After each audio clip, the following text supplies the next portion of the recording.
Hello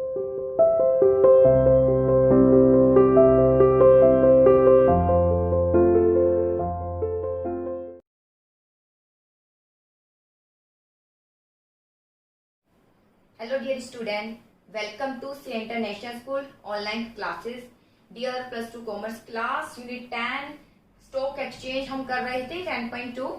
इसका आज हम लास्ट टॉपिक डिस्कस करेंगे, terminology of stock exchange. Means इसमें कौन कौन से टर्म यूज किए जाते हैं स्टॉक एक्सचेंज में, क्योंकि स्टॉक एक्सचेंज है जहां पर हम शेयर की बाइंग करते हैं, सेलिंग करते हैं, ठीक है.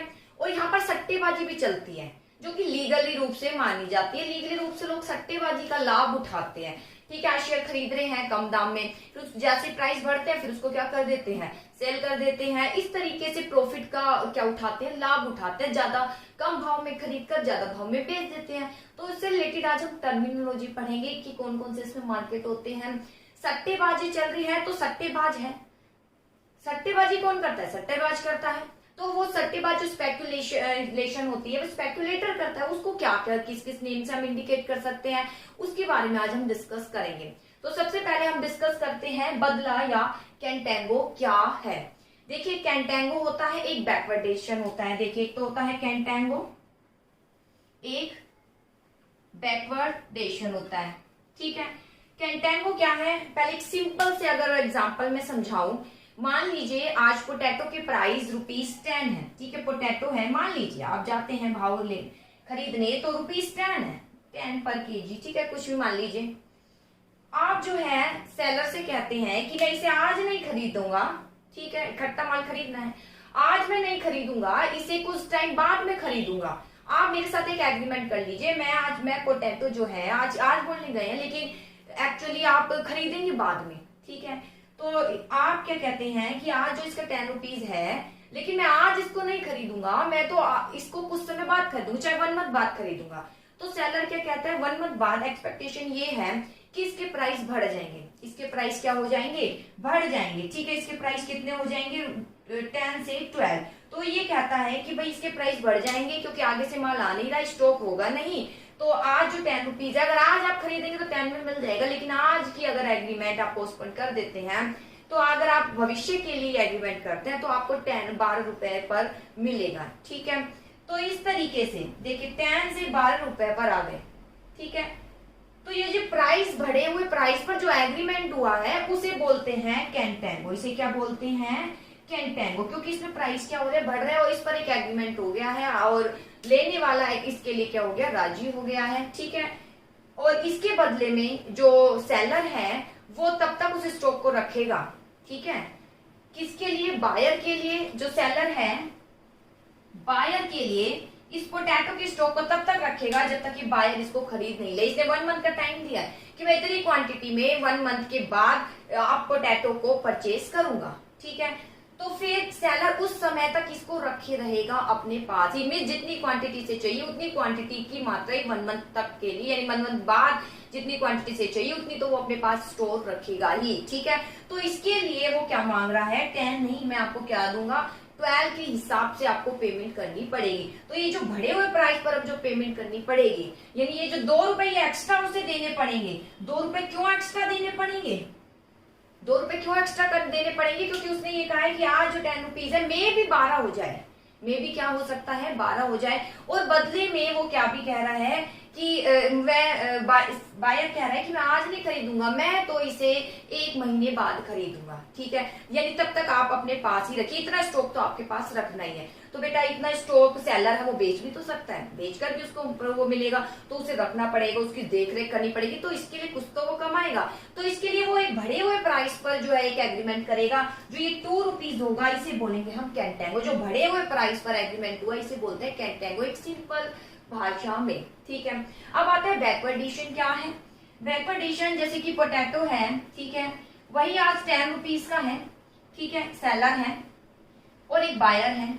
बायर क्या कहता है, मैं भारी मात्रा में आपसे खरीदूंगा लेकिन आज नहीं खरीदूंगा, मैं तो 1 महीने बाद खरीदूंगा, ठीक है. और सेलर कहता है जी 1 महीने बाद खरीद लेना. लेकिन ये कहता है सेलर के बाद अब ये कहने का मौका नहीं है कि 1 महीने बाद इसकी सप्लाई कम हो जाएगी या इसकी मात्रा कम होगी. वो कहता है जी 1 महीने बाद कितना भी खरीदिए, स्टॉक आराम से आ रहा है. और बायर भी कह रहा है जी आपके पास स्टॉक है। इस स्थिति में वो नहीं कह सकते क्योंकि उसे भी पता है कि आगे से स्टॉक नहीं आएगा। और बायर कह रहा है जी आगे से बहुत स्टॉक आएगा लेकिन मैं 1 मंथ बाद खरीदूंगा और इतनी बल्क मात्रा में खरीदूंगा, लेकिन मैं 10 रुपीज की जो 10 रुपीज आपने डिटरमाइन किया है स्पॉट प्राइस, इस स्पॉट प्राइस कहते हैं इसे, जो यानी अब जो प्राइस है इस पर नहीं खरीदूंगा। मैं इसे कितने पर खरीदूंगा? 8 रुपीज के बेस पर खरीदूंगा, 8 रुपए के हिसाब से खरीदूंगा। अगर आप राजी हैं तो बोलिए। फिर बायर और सेलर दोनों राजी हो जाते हैं, ठीक है, क्योंकि सेलर को भी पता है ये भारी मात्रा में खरीदेगा मुझसे और आगे से स्टॉक आ भी जाएगा, तो वो क्या करता है? एग्रीमेंट कर लेता है, ठीक है। तो एग्रीमेंट कैसे हुआ है? स्पॉट प्राइस से कम प्राइस पर, स्पॉट प्राइस से कम प्राइस पर एग्रीमेंट हुआ है भविष्य के लिए, तो इसे क्या बोलते हैं? बैकवर्डेशन। इसे क्या बोलते हैं? बैकवर्डेशन। वही यहाँ पर अगर हम एग्रीमेंट देखें तो बेटा यहाँ भी सेलर ने सिचुएशन बता दी थी, या बायर ने बोल दिया आपके पास स्टॉक की कमी नहीं है, 1 मंथ बाद खरीदूंगा, लेकिन मैं बल्क मात्रा में भारी मात्रा में खरीदूंगा, 10 रुपीज के हिसाब से नहीं है, मुझे तो 8 रुपीज के हिसाब से दे तो ठीक है, अदरवाइज नहीं खरीदूंगा। वो मान जाता है क्योंकि आगे से स्टॉक आएगा, वो उसे तो बेचना ही है, बल्क में खरीदोगे तो कुछ तो डिस्काउंट देगा। यहाँ पर वो डिस्काउंट नहीं दे रहा, सेलर कह रहा है जी आपको अगर आज चाहिए तो 10 में ले लीजिए, लेकिन आप 1 मंथ बाद लेंगे तो 1 मंथ बाद इसका जो स्टॉक है वो बहुत कम हो जाएगा और आगे से आ नहीं रहा है, तो मैं तो इसे 12 रुपए के हिसाब से आपको बेचूंगा, ठीक है, 12 रुपए के हिसाब से आपको 1 मंथ बाद बेचूंगा, बदले में मैं इसको रखे भी तो रखूंगा आपके लिए, किसी और को नहीं दूंगा, जितनी क्वांटिटी आपको चाहिए उतनी तो मैं रखूंगा ही। तो कितनी वो सेफ्टी रख रहा है, तो बदले में कुछ तो चाहिए, ठीक है। तो वो बढ़े हुए प्राइस पर एग्रीमेंट होता है, यहाँ पर कहने का मतलब स्पॉट प्राइस से जब बढ़े हुए प्राइस पर एग्रीमेंट होता है तो उसे बोलते हैं कैंटेंगो। उसे क्या बोलते हैं? कैंटेंगो। तो ये चीज यहाँ चलेगी, जो अभी मैं टर्मिनोलॉजी बताऊंगी यही सट्टेबाजी चलेगी कि प्राइस स्पॉट प्राइस से कभी बढ़े हुए प्राइस पर चलेगी, कभी स्पॉट प्राइस से कभी कम प्राइस पर सट्टेबाजी चलेगी। तो इनको जब स्पॉट प्राइस से कम प्राइस पर एग्रीमेंट होगा तो उसे बैकवर्डेशन कहेंगे, स्पॉट प्राइस से ज्यादा प्राइस पर एग्रीमेंट होगा तो उसे क्या कहेंगे? कैंटेंगो कहेंगे। चलिए अब इसमें समझते हैं, ये तो बस जनरली मैंने समझाने के लिए बोला कैंटेंगो किसे बोलता है, तो आपको ये पता होना चाहिए कैंटेंगो में बढ़े हुए प्राइस पर एग्रीमेंट करना कैंटेंगो, और बैकवर्डेशन यानी स्पॉट प्राइस से कम प्राइस पर एग्रीमेंट करना भविष्य के लिए, भविष्य के लिए, आज के लिए नहीं है, उसे बोलते हैं बैकवर्डेशन। चलिए अब मैं आगे बता देती हूँ आपको बदला और कैंटेंगो क्या है। एज अ रिजल्ट ऑफ, देखिए इसमें दो एक सट्टेबाज करते हैं काम, ठीक है, एक तो तेजी काल का इंतजार करता है और एक किसका इंतजार करता है? मंदी काल का इंतजार करता है। जो तेजी काल है तो तेजी काल को हम कहते हैं बुल, बुल मार्केट भी कहते हैं, इसे क्या बोलते हैं? बुल मार्केट भी बोलते हैं। यानी तेजी काल में जो सट्टेबाज उसको बुल के नेम से इंडिकेट किया जाता है, तो मार्केट भी बुल मार्केट होता है। और मंदी काल को बेर के नाम से जानते हैं, बेर यानी भालू, ठीक है। इसको बुल नाम इसलिए दिया गया है क्योंकि बुल जो बुल होता है वो अपने हमेशा जो वार करता है, ठीक है, हमेशा अगर किसी पर अटैक करता है तो वो कैसे अटैक करता है? बुल हमेशा अपने होंठ से ऊपर की ओर वार करता है। सामने अगर व्यक्ति खड़ा है तो आपने टीवी भी देखा होगा, बाहुबली देखी है ना, वो आगे से आता है, ठीक है, बुल आता है और किस तरीके से उनमें फाइट होती है, बाहुबली मूवी में अगर देखा हो, तो बुल क्या करता है? हमेशा अपने जो होंठ से, अपने सींगों से नीचे से ऊपर की ओर उठाता है, इस तरीके से वार करता है। तो नीचे से ऊपर की ओर जाना यानी नीचे से ऊपर की ओर फेंक देता है जो भी सामने आता है, तो इसे हम कहते हैं बुल, ठीक है, यानी तेजी काल, यानी ये बहुत तेज होता है और नीचे से ऊपर की ओर वार करता है। अगर हम भालू की बात करें, बेर की बात करें, तो बेर क्या है? जो कि अगर वार करता है तो वार वो इस तरीके से करता है, यानी ऊपर से नीचे की ओर वार करता है, ठीक है, इस तरीके से अपने जो है अपने जो पंजे होते हैं उससे वार करता है, वो इस तरीके से वार करता है ऊपर से नीचे की ओर। तो ये जो है ऊपर से नीचे की ओर वार करता है, इसलिए इसको किसके क्या इंडिकेट किया गया? मंदी काल से रिलेटेड बेर, ठीक है। तो सट्टेबाज है वो भी यही कहलाए जाएंगे, बुल है या बेर कहलाया जाता है, मार्केट भी बुल या बेर कहलाया जाएगा। बुल है यानी तेजी काल, बेर है तो मंदी काल। चलिए अब देखते हैं बदला और कैंटेंगो क्या है। देखिए बदला और contango as a result of decline in price of security. देखिए sometime the date of transaction has to be postponed by the bull. Bull कौन है? जो तेजी काल में आता है वो बुल। तो तेजी काल में आप क्या करोगे? सिक्योरिटी परचेज करोगे या खरीदोगे? तेजी काल में प्राइस बढ़े होते हैं तो आप बढ़े हुए प्राइस पर अगर सट्टेबाज है तो आप क्या करोगे, बेचोगे। बुल क्या करेगा, सिक्योरिटी को क्या करेगा, बेचेगा। क्या करेगा, बेचेगा, क्योंकि बढ़े हुए प्राइस पर हमेशा बेचा जाएगा। और बेर क्या करेगा, कम प्राइस पर हमेशा खरीदेगा। बेर किससे रिलेटेड है, खरीदने से रिलेटेड है। ये सिक्योरिटी खरीदता है और बुल क्या करता है, सिक्योरिटी को बेचता है। तो देखिए, as a result of decline in price of security, security के प्राइस जो है डिक्लाइन होने के रिजल्ट इनको कुछ मिला कि प्राइस डिक्लाइन हो रहा है। ठीक है, sometime the date of transaction has to be postponed by the bull. Bull क्या करता है भाई, तेजी काल का इंतजार करता है, तेजी काल में सिक्योरिटी बेचता है। लेकिन सिक्योरिटी का प्राइस क्या हो गया, डिक्लाइन, तो नहीं बेचेगा ही। सिक्योरिटी का प्राइस क्या हो गया, डिक्लाइन। जिस दिन ये करना चाह रहा था तो उस दिन इसको इंफॉर्मेशन मिली कि सिक्योरिटी के प्राइस क्या हो चुके, शेयर्स के भाव गिर गए हैं, सिक्योरिटी के प्राइस गिर गए हैं। ठीक है, and for the arrangement the financer has to be paid interest. अब इसने क्या कहा, बुल ने पोस्टपोन कर दिया। ये बेच रहा था, ज्यादा प्राइस पर बेचा जा रहा था, लेकिन जिस वक्त बेचने की डीलिंग हुई उस वक्त सिक्योरिटी के प्राइस क्या हो गए, डिक्लाइन हो गए। क्या हो गए, डिक्लाइन। ये तो नहीं बेचेगा, तो फिर ये क्या करेगा, सामने वाले को नाराज भी नहीं कर सकता। ये क्या करेगा, पोस्टपोन करेगा। बुल है और ये इसके बायर है। ये इसका क्या है, बुल। बुल जो है बेच रहा है, सिक्योरिटी बेचता है, सिक्योरिटी। तो अचानक जो है सिक्योरिटी के प्राइस गिर गए। अब ये कैसे बेच दे, ये तो तेजी काल का इंतजार करता है। अचानक सिक्योरिटी के प्राइस बेच दिए, मतलब गिर गए। जिस दिन ये डीलिंग करने वाला था, यानी अरेंजमेंट यानी ट्रांजेक्शन करने वाला था, उस दिन प्राइस क्या हो गए, गिर गए। ठीक है, डीलिंग होने वाली थी। तो फिर इसने क्या किया, बायर के साथ कह दिया कि आज हम पोस्टपोन कर देते हैं। आज हम क्या कर देते हैं, पोस्टपोन कर देते हैं। आज नहीं बेचकर मैं आने वाले इस डेट को आपको बेच दूंगा, ये सिक्योरिटी को। अब बायर क्या करे भाई, बायर तो इसका इंतजार कर रहा था कब ये बेचेगा और कब मैं इसे खरीदूंगा। तो बायर क्या करे, बायर तो पैसे लेकर बैठा हुआ है। अब वो एट अ टाइम अचानक जो है किस तरीके से भाई अंदाजा लगाए कि मैं किस कंपनी के खरीदूं, किससे खरीदूं। ठीक है, बड़ी डिफिकल्टी हो जाएगी। तो इनके बिटवीन तो डीलिंग पहले से हो रही थी, लेकिन अचानक ही बुल ने क्या कर दिया, पोस्टपोन कर दिया, क्योंकि सिक्योरिटी के प्राइस क्या हो गए, डिक्लाइन। ये कह रहा है आज नहीं बेचूंगा, आज नहीं, इस डेट पर मैं बेचूंगा। अब बायर क्या कहेगा, बायर तो यही कहेगा कि भाई मैं कैसे खरीदूं, मुझे तो आज ही चाहिए था।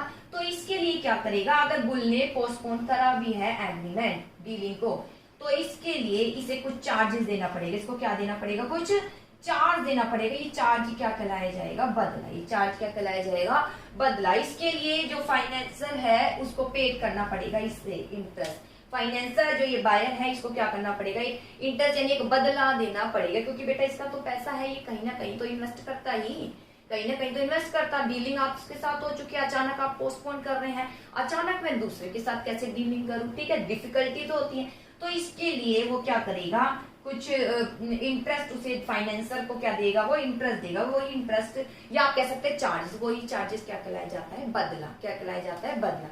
आई होप क्लियर हो गया होगा ये क्या है, बदला। बुल है, बेचा था बायर को सिक्योरिटी, लेकिन अचानक प्राइस हो गए डिक्लाइन। लेकिन अब ये कहता है कि मैं पोस्टपोन कर रहा हूं, तो भाई बायर को क्या है, फिर इसकी क्या स्थिति, ऐसे अचानक पोस्टपोन कर दोगे तो इसके लिए क्या करता है, कुछ चार्जेस पे करता है। इसको फाइनेंसर कहेंगे, फाइनेंसर को पे करेगा चार्जेस, उसे बोलेंगे, जो इंटरेस्ट पे करेगा उसे बोलेंगे बदला। ठीक है, इसके बाद आता है, बदला के बाद बैकवर्डेशन क्या है। तो बैकवर्डेशन यानी वो प्राइस का। ठीक है, तो देखिए बेटा, अभी मैंने कैंटेंगो खाना जो प्राइस बढ़ने की उम्मीद रखता है, तो इसके अचानक प्राइस डिक्लाइन हो गए थे, फिर प्राइस जो है बढ़ने की उम्मीद, तो कैंटेंगो इसने पोस्टपोन कर दिया। अब आता है बैकवर्डेशन क्या है, as a result of increase in price of security. Backwardation क्या है, देखिए बैकवर्डेशन यानी प्राइस कम 10 रुपीज है, तो आगे जो डीलिंग होगी वो कम प्राइस में होगी, उससे रिलेटेड है बैकवर्डेशन। ठीक है, as a result of increase in price, अचानक प्राइस क्या हो गया, इंक्रीज हो गया, तो फिर क्या होगा, sometime the date of transaction has to be postponed by the bear. जो बेयर है, बेयर क्या करता है, सिक्योरिटी को खरीदता है। ठीक है, और ये सेलर है जो सिक्योरिटी को क्या कर रहा है, बेच रहा है। ठीक है, अचानक बेयर ने क्या कर दिया कि सिक्योरिटी प्राइस अचानक इंक्रीज हुआ, ऐसा रिजल्ट हुआ कि अचानक प्राइस सिक्योरिटी प्राइस इंक्रीज हो गया। अब ये क्या करिए, तो मंदी का इंतजार कर रहा था, अचानक सिक्योरिटी प्राइस इंक्रीज हो गए, कैसे खरीदे, ये तो इंतजार ही मंदी का कर रहा था। तो फिर ये क्या करेगा, ये पोस्टपोन कर देगा। बेयर क्या करेगा, जो सेलर के साथ डीलिंग कर रखी थी खरीदने की, उसको क्या कर देता है, पोस्टपोन कर देता है। ठीक है, कुछ समय के लिए मैं आगे वाले समय पर आपसे खरीदूंगा। तो अब ये क्या होगा भाई, सेलर तो बेचने के लिए तैयार है सिक्योरिटी, ठीक है, तो ये खरीदने के लिए क्यों नहीं तैयार है। अभी सेलर क्या करेगा भाई, जो दोनों के बीच में डीलिंग हुई है, अब जो ट्रांजैक्शन जो पोस्टपोन हुई है इसके लिए बेयर क्या करेगा, कुछ चार्जेस देगा। क्या देगा, कुछ चार्जेस देगा फाइनेंसर को, वही चार्जेस क्या कहलाया जाएगा, एक बैकवर्डेशन। ठीक है, post by bear arrangement financer has to be paid interest, एक चार्जेस देगा यानी वो एक इंटरेस्ट होगा, वो क्या होगा, इंटरेस्ट होगा। ठीक है, बेयर है, बेयर क्या कर रहा था बेटा, सिक्योरिटी को खरीदना चाह रहा था, लेकिन अचानक सिक्योरिटी के प्राइस हो गए, बढ़ गए। अब ये पैसा, इसको तो पैसा चाहिए, इसको तो पैसा चाहिए। ठीक है, अब ये क्या करे, ये के इंतजार ही करता रहे, तो इसके लिए क्या करना पड़ेगा, इसे बेयर को कुछ क्या देना पड़ेगा, इंटरेस्ट देना पड़ेगा। क्या देना पड़ेगा, एक इंटरेस्ट, वो इंटरेस्ट एक चार्जेस का ही रूप है। ठीक है, सेलर यानी आप कह सकते हैं फाइनेंसर, इसका नाम क्या बोलेंगे, फाइनेंसर को क्या देना पड़ेगा, एक चार्जेस देना पड़ेगा। ठीक है, क्योंकि एग्रीमेंट होगा और एग्रीमेंट स्टॉक एक्सचेंज पर होगा। ठीक है, तो वहां पर आपको क्या देना पड़ेगा, एक चार्जेस एज पेमेंट के रूप में देनी पड़ेगी, तो उसे बोलेंगे बैकवर्डेशन। ठीक है, इसके बाद आता है बेयर। क्या है, यही बेयर क्या है, मंदी का। दिस टाइप ये एक प्रकार का स्पेक्युलेटर है जो कि एंटर करता है, एंटर किस लिए करता है, बेयर आज खरीद के कम दाम में खरीद के भविष्य में सेल करूंगा, इसलिए ये एंटर करता है। ठीक है, इस एक्सपेक्टेशन से जैसे ही सिक्योरिटी के प्राइस डिक्रीज होंगे, मैं इसको खरीद कर और तुरंत इसको बेच दूंगा, इसलिए ये आता है। लेकिन if this happen then he will earn profit by purchasing security, लेकिन अगर ऐसा ही होता है, अगर ऐसा ही होता है कि कम प्राइस में वो खरीदता है और आगे क्या कर देता है, ज्यादा प्राइस में क्या कर देता है, बेचता है, तब तो उसे होता है प्रॉफिट। लेकिन अचानक इसकी एक्सपेक्टेशन से परे हो जाता है, सिक्योरिटी के प्राइस बढ़ जाते हैं, तो इसको क्या हो जाता है, लॉस हो जाता है। फिर बड़े प्राइस पर इसे खरीदना भी पड़ेगा कुछ सिचुएशन में, तो इसे क्या हो जाएगा, लॉस हो जाएगा। ठीक है, बेयर मार्केट क्या है, बेयर मार्केट लंबे समय से जब स्टॉक एक्सचेंज में के प्राइस गिर रहे हैं उसे बेयर मार्केट कहेंगे। ठीक है, बिड प्राइस क्या है, कस्टमर रेडी, बिड यानी बोली, जब कस्टमर बोली लगाता है कि इस प्राइस पर खरीदने के लिए तैयार है सिक्योरिटी को, तो उसे बोलेंगे bid price. Blue chip share, ये ध्यान दीजिए, ब्लू चिप शेयर यानी अच्छी जो रेप्यूटेड कंपनी होती है उसे के शेयर को बोलते हैं ब्लू चिप शेयर। जो अच्छी रेप्यूटेड कंपनी होती है उसके शेयर्स को क्या बोलते हैं, ब्लू चिप शेयर। उसके शेयर को क्या बोलते हैं, ब्लू चिप शेयर, जो अच्छी रेप्यूटेड कंपनी होती है। ठीक है, कभी आप टीवी देखना तो उसमें लिखा होगा ये ब्लू चिप शेयर है, यानी अच्छी रेप्यूटेड कंपनी के शेयर कहलाए जाते हैं, जिसकी रेटिंग अच्छी है, जिसके शेयर सबसे ज्यादा बिकते हैं, तो उनके शेयर्स बोले जाते हैं ब्लू चिप शेयर। ठीक है, बोर्सेज, स्टॉक एक्सचेंज का दूसरा नाम बोर्सेज है। ब्रोकर कौन है, ब्रोकर आपको पता है, जो बाइंग करता है, सेलिंग करता है सिक्योरिटी, किसके बिहाफ से, नॉन मेंबर, जैसे हम है। ठीक है, हम अगर खरीदना चाहते हैं तो हम ब्रोकर के माध्यम से ही खरीद सकते हैं, क्योंकि वो मेंबर बना हुआ है स्टॉक एक्सचेंज का, जिसको अथॉरिटी है बाइंग करने की और सेलिंग की हमारी ओर से। ठीक है, तो उसके माध्यम से कराता है, उसे बोलते हैं broker. In India member is known as, इसे कमीशन ब्रोकर भी बोलते हैं क्योंकि ये कमीशन भी लेते हैं। फिर आता है बुल कौन है, बुल देखिए, बेयर हो गया, बेयर हो गया, और इसके बाद आता है बुल क्या है। ठीक है, बुल यानी जो तेजी का इंतजार करता है उसे बोलते हैं बुल। जो बैल है, ठीक है, जो कि हमेशा वार करता है नीचे से ऊपर की ओर, तो बुल हमेशा बेचने के लिए, ये जो है भविष्य में, ये कहता है भविष्य के लिए परचेजिंग की ही पहले डीलिंग कर देता है, ये सोचकर कि आज मैं सेल करके प्रॉफिट खाऊंगा, फिर भविष्य में कम प्राइस पर खरीदूंगा। ये ऐसे जो है फॉरवर्ड इस तरीके से डील करता है। जैसे देखिए, वन हु एक्सपेक्ट दैट, ये एक्सपेक्ट करता है price security will increase is a bull, जो कि प्राइस सिक्योरिटी के प्राइस में इंक्रीज का इंतजार करते हैं उसे बोलते हैं bull. This speculator enter into the forward purchase, ये भविष्य में परचेजिंग के लिए एंटर करते हैं, क्योंकि अब तो उसे सेल करेंगे, सेल करने के बाद हाथ खाली हो गया, फिर भविष्य में कम प्राइस पर क्या करेंगे, परचेज करेंगे। ये भविष्य परचेज करने के लिए कॉन्ट्रैक्ट विद एक्सपेक्टेशन, इस एक्सपेक्टेशन से कॉन्ट्रैक्ट में आते हैं कि जैसे ही सिक्योरिटी के प्राइस इंक्रीज होंगे उसे बेच देंगे। ठीक है, बेचने के बाद जैसे ही प्राइस कम होंगे तो उसको क्या कर देंगे, खरीद लेंगे। ठीक है, कि क्या कहते हैं, सिक्योरिटी के प्राइस जैसे ही बढ़ेंगे उसको क्या कर देंगे, तुरंत बेच देंगे, इस एक्सपेक्टेशन से आते हैं। ठीक है, और जैसे ही कम होंगे उसको क्या कर लेंगे, खरीद लेंगे। मेन इनका कार्य सिक्योरिटी को बेचना है।